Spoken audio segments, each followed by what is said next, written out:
ጠቅላይ ሚኒስትር አብይ አህመድ ዛሬ ወደ 4 መሰለኝ የሰጡት ሹመት፣ እኛ ግን በ3ቱ ላይ ብቻ ነው የምናወራው።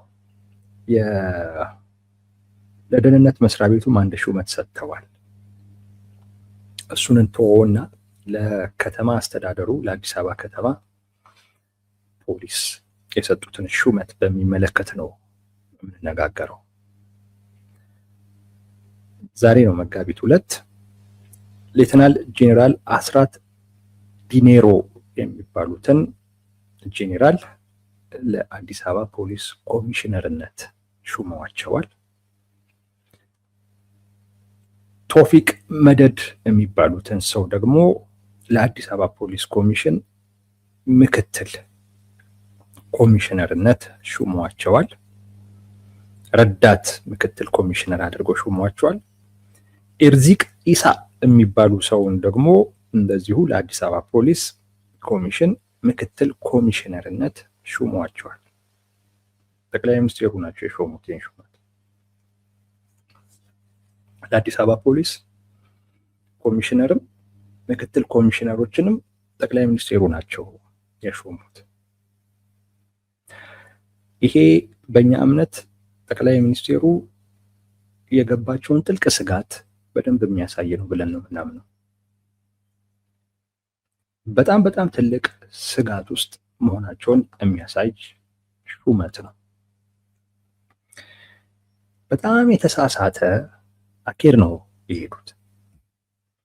ፍላጎቱም ግልጽ ነው። እሱ ላይ እንመጣበታለን። ይሄ ሹመት ከህግ አንጻር ከታየ ፍጹም ስህተት ነው። ኢቭን ከህገ መንግስቱ ድንጋጌ ጋር ራሱ አብሮ ሊሄድ የሚችል ጉዳይ አይደለም። ጠቅላይ ሚኒስትሩ በሌላ አይነት መንገድ ይሄን ማድረግ ይችሉ ነበር፣ ግን ያንን አማራጭ ሊጠቀሙበት ያልፈለጉበት ዋነኛው ምክንያት ጥልቅ ስጋት ውስጥ ከመሆናቸው ጋር በተያያዘ ነው። የአዲስ አበባ ፖሊስን ኮሚሽነርን ምክትል ኮሚሽነሮቹንም ሊመድብ የሚችለው የአዲስ አበባ ከተማ ምክር ቤት ነው። የአዲስ አበባ ከተማ ምክር ቤት ነው ያንን የሚያደርገው በከንቲባዋ አቅራቢነት ማለት ነው።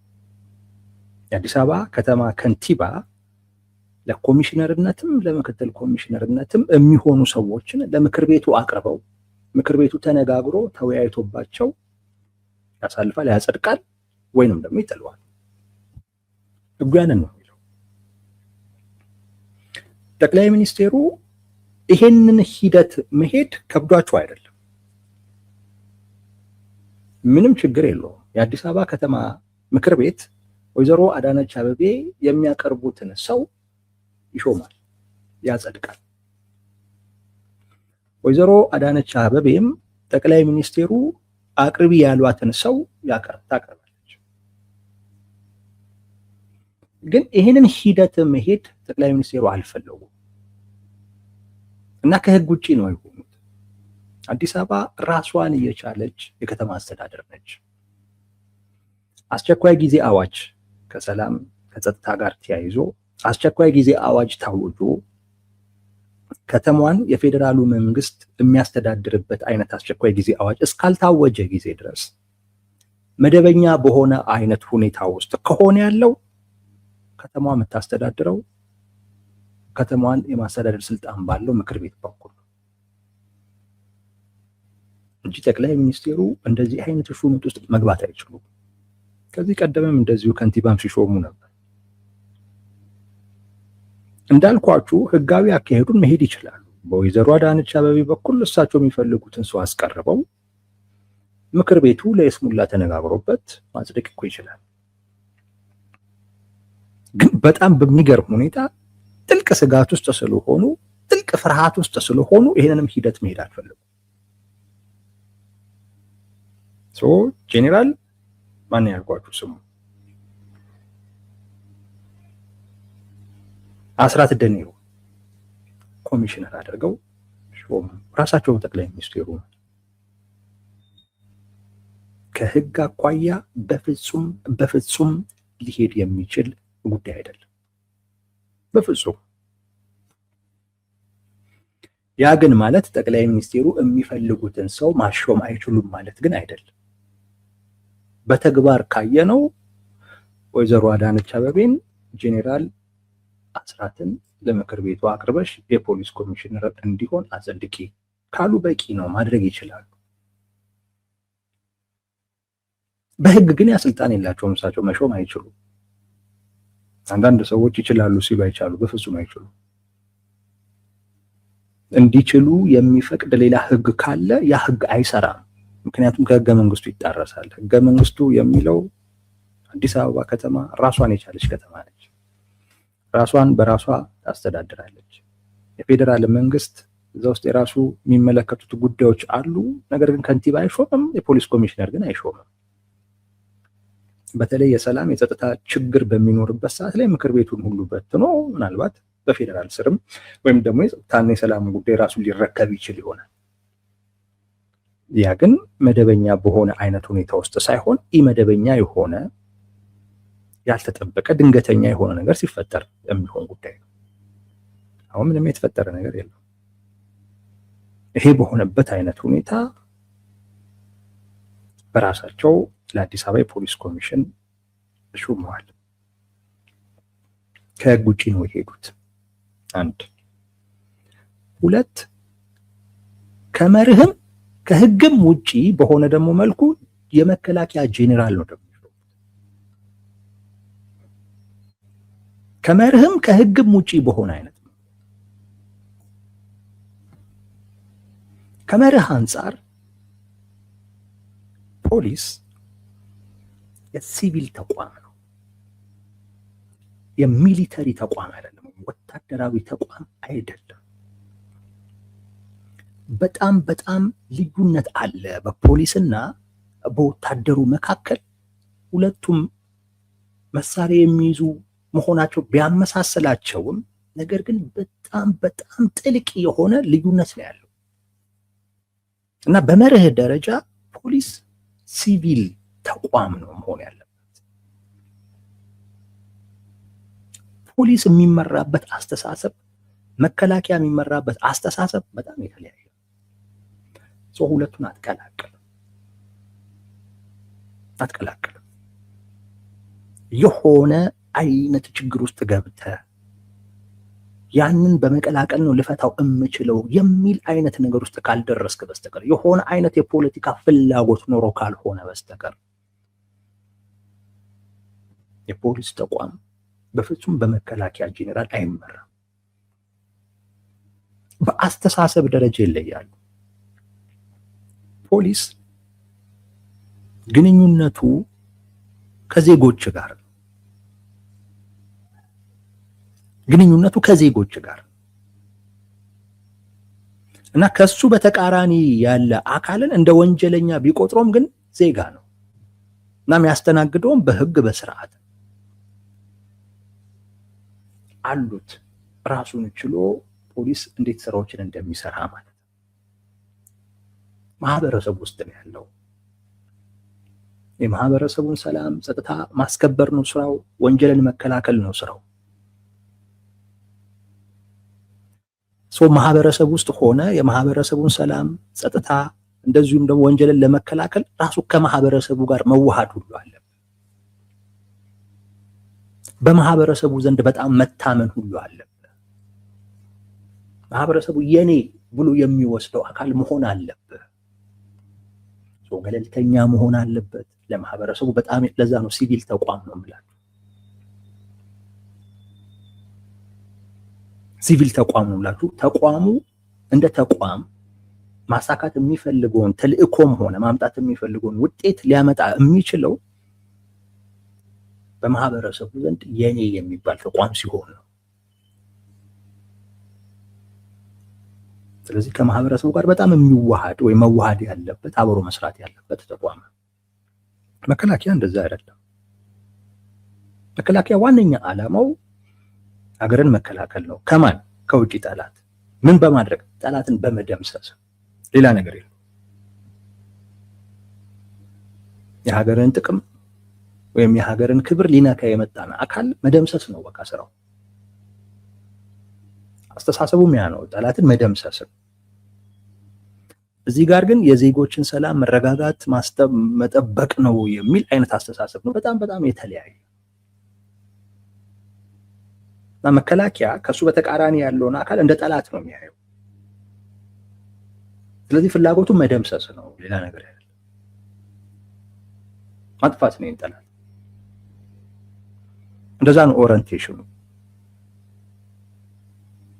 እና የሚይዛቸውን መሳሪያዎች ምኖችም ካያችሁ ለመደምሰስ፣ ለመግደል፣ ለእንትን ለማለት ነው። ፖሊስ አይደለም። ፖሊስ ዱላም እኮ ሊይዙት ይችላል። ምክንያቱም ዋነኛ ተልእኮ ለህግ ማቅረብ ነው። ትልቁ አቅሙ እጁ ላይ ያለው መሳሪያ ሳይሆን ትልቁ አቅሙ ህዝቡ ከሱ ጋር መተባበሩ እና ለሱ በቃ ለመገዛት ህዝቡ ፈቃደኛ መሆን። የመከላከያ ትልቁ አቅሙ እጁ ላይ ያለው መሳሪያ። በጣም የተለያየ አስተሳሰብ ነው ያላቸው። በጣም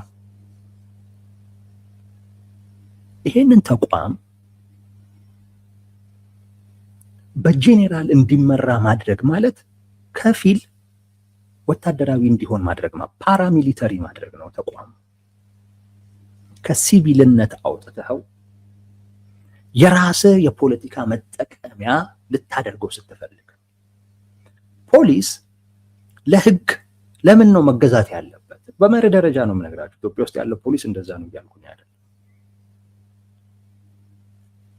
መከላከያ ግን ለበላዩ አካል ትዕዛዝ ነው የሚገዛው፣ ሌላ አይደለም። አሁን ለምሳሌ ፊልድ ማርሻል ብርሃኑ ጁላ እኛ ህገ መንግስቱን ማስጠበቅ ምናምን ነው ተልእኳችን ይላሉ። ዝም ብለው ለጦር ኃይሎች ዋና አዛዥ ታዛዥ ናቸው። አዛዡ የሚሉትን ያደርጋሉ። ይሄ የወታደር ባህሪ ነው። የበላዩ አካል ይሄን አርግ ሲለው ያደርጋል። ታዛዥነቱ ለሱ ነው። ፖሊስ ግን ይሄን አርግ ስትለው ላያደርግም ይችላል። ህጉ፣ ስርዓቱ፣ መመሪያው ወይም ደንቡ ምናምን ሊልህ ይችላል። እንዲህ አይነት ነገሮች ሊያነሳብህ ይችላል። ምክንያቱም ለአንተ አይደለም ተገዥነቱ። ጠቅላይ ሚኒስቴሩ የአዲስ አበባ ከተማ ፖሊስ የእሳቸውን ፍላጎት ሊያስፈጽም የሚችል ተቋም የማድረግ ፍላጎት ስላላቸው ነው ጄኔራል የሾሙት። በምን አይነት መንገድ? ከህግ ውጪ በሆነ መንገድ።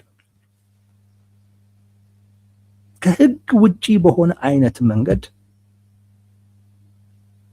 በህግም ቢሄድ ሊያሳኩት የሚችሉትን ነገር ግን ይሄን ሁሉ ምን አስኬደኝ በሚል ደክሟቸው አይደለም። ገና ለከንቲባዋ ነግሬ እሷ ደግሞ ሰብስባ አቅርባ እነሱ ተወያይቶ 2 ሰዓት 3 ሰዓት ተነጋግረውበት እስኪወሰን ድረስ ምናምን ብለው አይደለም። እንዲም ቢሉ ረጅም አይደለም፣ ረጅም የሚባል ነገር አይደለም። ለዚህም ትዕግስት የሚያጡ አይመስለኝም። እሳቸው ነው መሾም የሚፈልጉት። ያ የሚሾሙት ሰው በትክክል የሾመኝ አካል ጠቅላይ ሚኒስቴሩ ነው ብለው ተጠሪነታቸው ለጠቅላይ ሚኒስቴሩ እንደሆነ ብቻ እንዲያስቡ ለማድረግ ነው። ከተማ አስተዳደሩ፣ የከተማው ምክር ቤት በዚህ ጉዳይ ላይ በአዲስ አበባ ከተማ የሰላምና የጸጥታ ጉዳይ ላይ አይመለከትህም እያሉት፣ የኔ ጉዳይ ነው እያሉ፣ ወይዘሮ አዳነች አበቤም ይሄ አይመለከትሽም፣ በቃ የኮሪደር ልማት ምናምን አለ፣ እሱን ተከታታይ ነው፣ ሌላ ስራ የለሽም፣ እሱን ተከታታይ፣ ከዛ ውጪ ምንም ሌላ ስራ የለሽም፣ የሰላሙ የጸጥታው ጉዳይ ግን የኔ ጉዳይ ነው የሚለውን መልእክት ነው ማስተላለፍ የፈለጉት። አሁን የጄኔራል በእርግጠኝነት ለወይዘሮ አዳነች አበቤ ተጠሪ አይደለም። የከተማ ምክር ቤቱም ጠርተው እንዲያርግ ሊሉት አይችሉም፣ ሊጠይቁትም አይችሉም። በእርግጥ የትኛውም ባለስልጣን እንደዛም አይጠይቅም። ግን የተላለፈው መልእክት ያ ነው። የከተማ አስተዳደሩ አይመለከታችሁም፣ የአዲስ አበባ የሰላም የጸጥታ ጉዳይ አይመለከታችሁም። በአጠቃላይ አዲስ አበባ የኔ ነች ነው በነገራችን ላይ ጠቅላይ ሚኒስትሩ። የከተማ አስተዳደሩ የጠቅላይ ሚኒስትሩን ፍላጎት ነው የሚያስፈጽመው። ኮሪደር ልማት በል ምን በል በቃ የጠቅላይ ሚኒስትሩ ፍላጎት።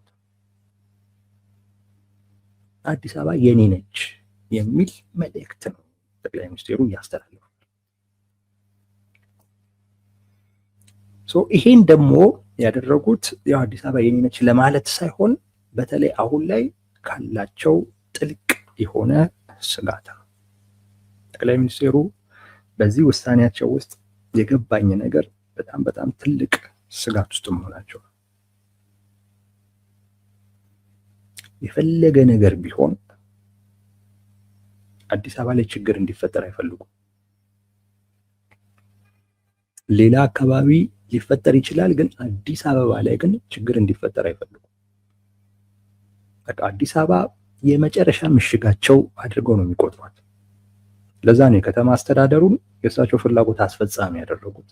በአብዛኛው ትኩረታቸው አዲስ አበባ ላይ ይሆን እና ለራሳቸው ታዛዥ የሆነ ፖሊስ ራሱ የሾሙላትም በዛ ምክንያት። ጠቅላይ ሚኒስትሩ ሀገር ውስጥ ያለው ጦርነት እውነት ለመናገር በዚህ መጠን ያሰጋቸዋል ብዬ አስቤ አላቅም ነበር። ግን ጠቅላይ ሚኒስትሩ በጣም በጣም ስልጣናቸውን በሚመለከት ያላቸው ጉጉት በጣም በጣም ከልክም ያለፈ ስለሆነ እንደዚህ አይነት ጥማት ያለበት ሰው ደግሞ ስጉ ብቻ ሳይሆን ደንባራም ጭምር ነው። ኮሽ ሲል ይደነብራል። ብዙ ችግር ውስጥ እየከተታቸው ያለው አንዱ ጉዳይ ይሄ ይመስለኛል። እኛ እንደምናስበው አይደለም። የኦላ እንቅስቃሴ በጣም ያስደነግጣቸዋል ጠቅላይ ሚኒስትሩ። በጣም የሚያስደነግጣቸው እንቅስቃሴ። አሁን የኦላ እንቅስቃሴ ምንድነው ብትሉኝ ምናልባት ወይ እንግዲህ እሳቸው ያሉበት ወንበር ላይ ስላልተቀመጥኩኝ ሊሆን ይችላል አላውቅም። ግን የትም ቢገፋ የትም የማይደርስ እንቅስቃሴ ቢኖር ለኔ የኦላ እንቅስቃሴ ነው። እውነቴን ነው የምላችሁ። የኦላን እንቅስቃሴ የሚገፉ ሰዎች ግድግዳ እየገፉ እንደሆነ ነው የሚሰማኝ። ግድግዳ እየገፉ እንደሆነ ነው የሚሰማኝ። እኔ የኦላ እንቅስቃሴ የትም በቃ እዛ ያለበት አካባቢ ላይ ከመበጥበጥ ያለፈ የትም የመድረስ እድል ያለው ነው ብዬ አላስብም። ጠቅላይ ሚኒስትሩ ግን በጣም ያስደነግጣቸዋል። የፋኖ እንቅስቃሴ አሁን ባለበት ደረጃ ነው የምላችሁ። አሁን ባለበት አፋባሃ የሚባል ድርጅት መስርተናል ይላሉ፣ ግን ያን የሚያረጋግጥ አይነት ነገር እያየን አይደለም። አሁን ባለበት አይነት ሁኔታ የትም የሚደርስ አይደለም። ጠቅላይ ሚኒስትሩ ግን ያስደነግጣቸው፣ በጣም ነው የሚያስደነግጣቸው። ቲፒኤልኤፍ በእኛ እምነት ራሱን ጠልፎ እየጣለ ያለ አካል አድርገን ነው የምንቆጥረው። ጠቅላይ ሚኒስትሩ ግን ያስደነግጣቸዋል። እያልኩ ያለሁት ጠቅላይ ሚኒስትሩ ጉዳዩን በእኛ አይነት መጠን ነው መረዳት ያለባቸው እያልኩ አይደለም። ግን የሚያስደነግጥ ደረጃ ላይ ግን ነው ብዬ ግን አላስብም። በጣምም አግዝፈ ማየት የለብህም። ምናልባት እኔም አቅልየው ከሆነ ኦኬ፣ በእኔም ደረጃ ማቅለልም ተገቢም አይሆንም። ነገሩን ግን በልኩ ማየት ግን ጥሩ ነው። ጠቅላይ ሚኒስትሩ ግን በልኩ አይደለም የሚሉት እና በጣም እያስፈራቸው ነው። ሀገር ውስጥ ያሉ ጦርነቶች እና ሊጀመሩ አፋፍ ላይ የደረሱ አዳዲስ ጦርነቶች በጣም ጠቅላይ ሚኒስትሩን እያሰጋ ያለ ነው። ይሄ ጉዳይ አዲስ አበባ ላይ ይመጣል የሚል ስጋት አላቸው። አሁን እየተፈጠሩ ያሉ ጦርነቶች አዲስ ከሚፈጠረው ጦርነት ጋር ተያይዞ አዲስ አበባ ላይ ችግር ይዞብኝ ይመጣል የሚል ስጋት ውስጥ ገብተዋል። ለዛ ነው ከህግ ውጪ ቦታው የማይፈልገውን ሰው፣ በነገራችን ላይ ኢቭን ተቋሙንም እኮ ነው የሚጎዳው። ከመከላከያ ጄኔራል አምጥተህ ኮሚሽነር አድርገህ እኮ ስትሾም እዛ ተቋም ውስጥ ያሉ ሰራተኞችን አስብ፣ ምን አይነት ሞራል ውስጥ እንደሚወድቁ፣ ምን አይነት የሞራል ውድቀት እንደሚገጥማቸው። ደረጃውን ጠብቀው እያደጉ እኮ የነበሩ ሰዎች እኮ አሉ።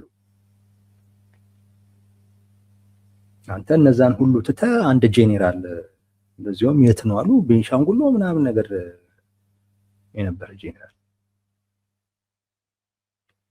አምጥተህ ምንም ከከተማ በጣም የራቀን ሰው አምጥተህ ኮሚሽነር አድርገህ ስትሾም እዛ ተቋም ውስጥ ያለን ሰው ምን አይነት ሞራሉን በምን ያህል መጠን እንደምትጎዳው ማሰብ።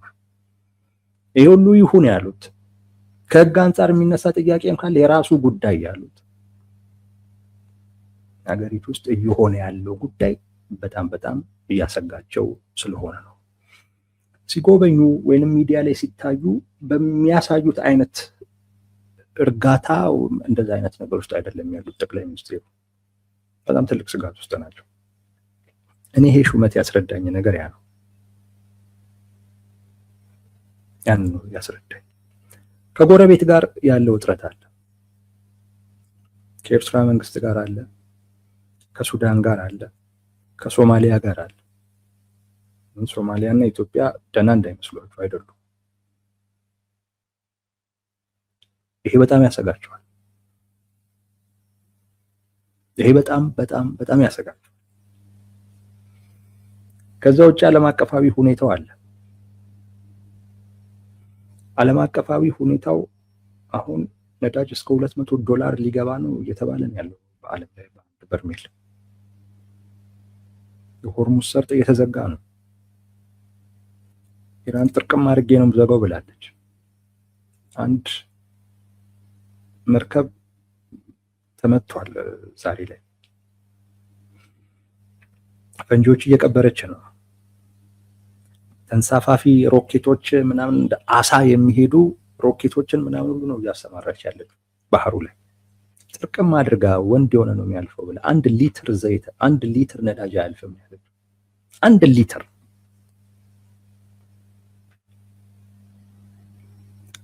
የኢትዮጵያ መንግስትም ዜጎች ነዳጅ ቆጥቡ የሚል መመሪያ ሰጥቷል፣ ትዕዛዝ አስተላልፏል።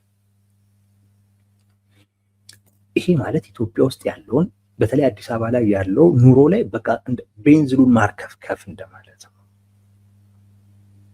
ቤንዚሉን ማርከፍከፍ እንደማለት። አዲስ አበባ አገሪቱ ውስጥ ባለው የፖለቲካ ሁኔታ ግራ የተጋባ ነዋሪ ነው ያለው። አዲስ አበባ ላይ ማንን መደገፍ እንዳለበት በውል መለየት የቻለ የማህበረሰብ አይደለም አዲስ አበባ ላይ ያለው። ተቃዋሚዎችን ሊደግፍ ይልና ተቃዋሚዎቹ ደግሞ ብሔርተኛ ይሆኑበታል። ያኛውም ትግራይ ባይ ነው፣ ያኛውም አማራ ባይ ነው፣ ያኛውም ኦሮሞ ባይ ነው። በሚገርም ሁኔታ ትግራይ ባዩም አዲስ አበባውን ይከሰዋል፣ አማራ ባዩም አዲስ አበባውን ይከሰዋል፣ ኦሮሞ ባዩም አዲስ አበባውን ይከሰዋል። ይሄን አይደሉም ነው የሚለው። እሱን ሊደግፍ ይልና መንግስትን ሊደግፍ ይልና ደግሞ ኑሮውን ያያል፣ አጠቃላይ ሀገራዊ ሁኔታውንም ያያል፣ መንግስት ላይ ያሉ ችግሮችን በሙሉ ያያል። ከዛ ውጪ ራሱ መንግስትም ብሔርተኛ ነው። ኦሮሞ ነኝ ባይ ነው መንግስቱ። መንግስትም ብሔርተኛ፣ ተቃዋሚውም ብሔርተኛ። አዲስ አበባ ሶማሌን ይደግፍ ግራ ገብቶታል። በፖለቲካው ረገድ ግራ ተጋብቶ ደስ ያለው ያሸነፈው ይቀጥል ባይ ነው በአብዛኛው አዲስ አበባ ላይ ያለው ማህበረሰብ እንጂ እኔ ከነዚህ ምረጥ ብትለኝ መርጠው የለም ባይ ነው በአብዛኛው። እኔን ነው የሚመስለው አዲስ አበባ ላይ ያለው ሰው እኔን ነው የሚመስለው። ይሄው ምረጥ ብትለኝ ማንንም አልመርጥም። አዲስ አበባ ላይ በአብዛኛው እንደዛ ነው። ብልጽግናንም አይመርጥም። ለምን ብሎ ይመርጣል? ብሔርተኛ ነው ብልጽግና።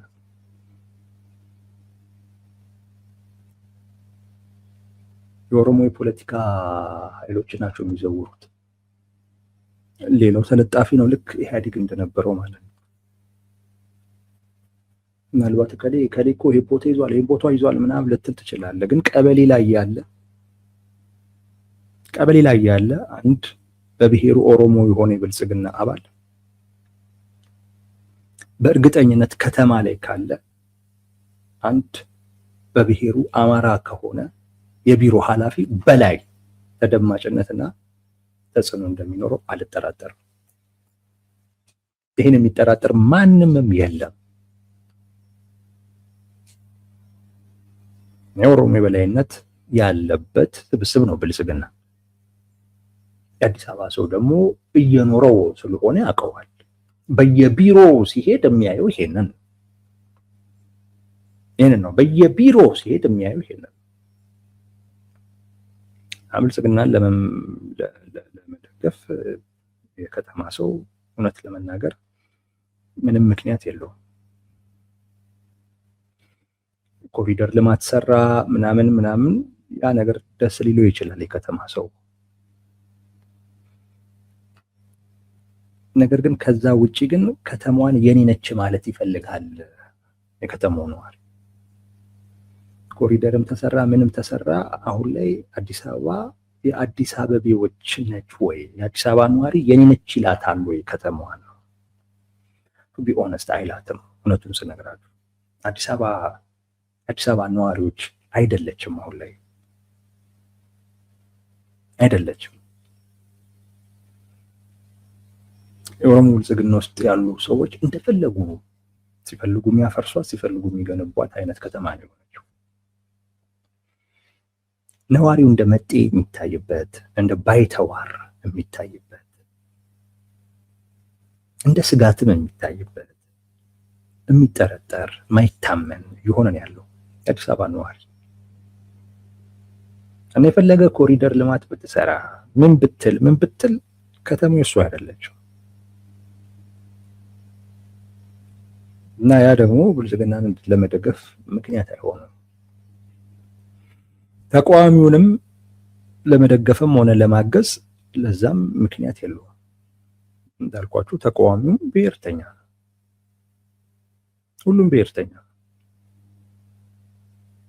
አንዳንድ ሀገራዊ አመለካከት ያላቸው አካላቶች ቢኖሩ ግን እነሱም እዛ ውስጥ ገብተው ተሸፍነዋል። ከዛ ከብሔር ስብስቡ ተነጥለው ወጥተው ራሳቸውን ችለው አማራጭ ሆኖ መምጣት የቻሉ አይደሉም። እነሱም ቢሆን እዛ ብሔርተኝነት ውስጥ ባለ ማህበራዊ እዛ ውስጥ ባለ የፖለቲካ ማህበረሰብ ነው ድጋፋቸው ምናምን እሱ የሚደግፋቸው ለምን እንደሆነም ይገባናል። ሰው ብልጽግናንም ተቃዋሚውንም ለመደገፍ ምክንያት የለውም የአዲስ አበባ ሰው። እና በዚህ ምክንያት በፖለቲካው ረገድ ግራ ተገብቶ ያለ ማህበረሰብ ቢሆንም የኢኮኖሚ ጉዳይ የኑሮ ጉዳይ ግን አንድ ያደርገዋል። አሁን አዲስ አበባ ላይ ኑሮ እሳት ነው። አሁን ነዳጅ ተወደደ አሩ ነው እንዴት እንደሚሆን። እንደዚህ አይነቱን ነገር ደግሞ ለመጠቀም በጣም ያሰፈሰፉ ፍላጎት ያላቸው አቅምም ያላቸው የውስጥም የውጭም ኃይሎች ደግሞ አሉ። እንደዚህ አይነት ህዝቡን ከፖለቲካ ውጪ ግራ ከሚያጋቡ የፖለቲካ ውጪ የሆነ አጀንዳ አንድ ሊያደርገው የሚችል አጀንዳ በዛ ህዝቡን ማስነሳት የሚፈልጉ ከውስጥም ከውጭም ያሉ ኃይሎች አሉ። ይህ ጠቅላይ ሚኒስትሩን ያሰጋል፣ በጣም ያሰጋል። ከውስጥም በጦርነት ተወጥሯል፣ ከውጭም የጦርነት ስጋት አለ። ዓለም አቀፉ ሁኔታም ኢትዮጵያ ውስጥ ያለን አንድ በጣም ወሳኝ ቅሬታ ከአቅም በላይ እንዲኖር የሚያደርግ አይነት ሁኔታ እየተፈጠረ ነው ከኑሮ ጋር በተያያዘ። ይሄ ፍርሃት አለ ጠቅላይ ሚኒስትሩ። በዛ ምክንያት ነው ጄኔራል የሾሙት። ለዛ ነው እኚህ ጄኔራል የአዲስ አበባ ህዝብ ጥያቄ ለመጠየቅ አደባባይ ላይ ቢወጣ እንደ ጠላት ነው የሚያዩት። እሰሩት አይደለም የሚሉት፣ ደምስሱት ነው የሚሉት። አትጠራጠሩ። እኚህ ጄኔራል እንደዛ ነው የሚያዩት። ጄኔራሉ ጥያቄ ለመጠየቅ፣ ቅሬታውን ለማቅረብ፣ ለመቃወም የአዲስ አበባ ነዋሪ እንቅስቃሴ ቢያደርግ እንደ ጠላት ነው የሚያዩት። እና መፍትሄያቸውም ምንድነው? እሰሩት፣ ህግ ፊት አቅርቡት አይደለም፣ ደምስሱት ነው፣ በለው ነው። ለዛ ነው ጄኔራል የተሾመው እንጂ ተቋሙ ጄኔራል አይፈልግም። ለዛ ነው ጠቅላይ ሚኒስቴሩ የሾሙት እንጂ ጠቅላይ ሚኒስቴሩ ለአዲስ አበባ ፖሊስ ኮሚሽነር መሾም አይችሉም። ግን አዲስ አበባ ላይ ትልቅ ስጋት አላቸው። ጥልቅ ነው ስጋታቸው ያልኩት ለዛ ነው። ጥልቅ ነው ያልኩት ስጋቱ ለዛ ነው። ምን አይነት እርምጃ አዲስ አበባ ላይ የተቃውሞ እንቅስቃሴ ቢኖር ምን አይነት እርምጃ ለመውሰድ እንዳሰቡ የሚያመላክት ነው ራሳቸው። ለዚሁም ደግሞ ጄኔራል መሾማቸው የአዲስ አበባ ሰው ፈጣሪ ሆነ ነው የሚባለው። ለምን ይባላል? ጄኔራል የሾሙበት ሂደቱ እና ጄኔራል መሾማቸው በራሱ እንዳልኳችሁ የተቃውሞ እንቅስቃሴ ይኖራል የሚል በጣም ትልቅ ስጋት አለ። ያንንም ደግሞ በወታደራዊ ኃይል በወታደራዊ አስተሳሰብ ማለት ነው። በዛ አይነት መልኩ ነው የማስቆመው የምከላከለው የሚል ነገር አላቸው እና በለው ነው የሚሉት፣ ደምስሰው ነው የሚሉት እንጂ መብት ነው፣ ከስርዓት ውጭ ወጥቷል፣ ወንጀል ፈጽሟል፣ ፍርድ ቤት ይቅረብ፣ እንደዚህ አይነት ነገር ይደክመዋል። ብልጽግና ጠቅላይ ሚኒስቴሩ ይደክማቸዋልና የጄኔራሉ ሹመት ያላቸውን ወይም አዲስ አበባ ላይ ይኖራል ብሎ የሚያስቡት ነገር ምን ያህል እያሰጋቸው እንደሆነ በጣም በጣም የሚያመላክት ጉዳይ ነው። ጄኔራል ለዚሁም አዲስ አበባ ላይ ፖሊስ ኮሚሽነር። እኔ እንደውም ስለ ጄኔራሉ የሚባሉ አንዳንድ ጉዳዮችን ሳልጠቅስ ማለት ነው፣ ጄኔራሉ እንዲያርጓል የሚባሉ ነገሮችን ሳልጠቅስ ነው። እነሱ ደግሞ ሲጠቀሱ ሌላ ጉዳይ ነው። የግለሰቡን ፕሮፋይል ደግሞ ብናየው ሌላ ጉዳይ ነው። ግን እሱን ሁሉ ሳላይ ነው አዲስ አበባ ፖሊስ ቢያንስ ለሌሎች ከተሞች እኮ አምሳያ መሆን ያለበት ተቋም እኮ ነበር ቢቻል ነው ማለት። ግን አሁን ተቃውሞ ሊያሰማ የሚችልን አካል እንደ ጠላት የሚያይ እና መደምሰስን የመፍትሄ አማራጭ አድርጎ የሚያስብ አካል ላይ ተመደቡ። ያም አካል ለከተማው ምክር ቤት እኮ አይደለም እና የከተማው ምክር ቤት አልታመነም። ለዚህ ብታምኑም ባታምኑም ወይዘሮ አዳነች አቤቤ ለዚህ አልታመነችም። በፍጹም እኔ ነኝ የሾምኩህ፣ ለኔ ነው ተጠሪነት። ስለዚህ ችግር ካለ አርግምልህ ታደርጋለህ የሚል እና ያን ደግሞ ለማድረግ ወታደራዊ ስነ ልቦና ያለው የበላይ አለቃውን ትዕዛዝ ለመፈጸም ምንም ችግር የሌለበትን አካል ነው የፖሊስ ኮሚሽነር አድርጎ የመደቡት። ህግ ምናምን የማያጣቅስ ማለት ምክትሎች ሁሉ ራሳቸው ናቸው የሾሙት፣ ጠቅላይ ሚኒስቴሩ ናቸው። የሚገርም ነው። ይሄ ያላቸውን ስጋት ያንንም ስጋት ደግሞ ለማስቀረት ምን አይነት እርምጃ ሊወስዱ እንደሚችሉ ሁሉ ያመላከቱበት ውሳኔ ተደርጎ ሊወሰድ ይችላል። የአዲስ አበባ ሰው ፈጣሪ ይሁን ከማለት ውጪ ሌላ ነገር የለውም።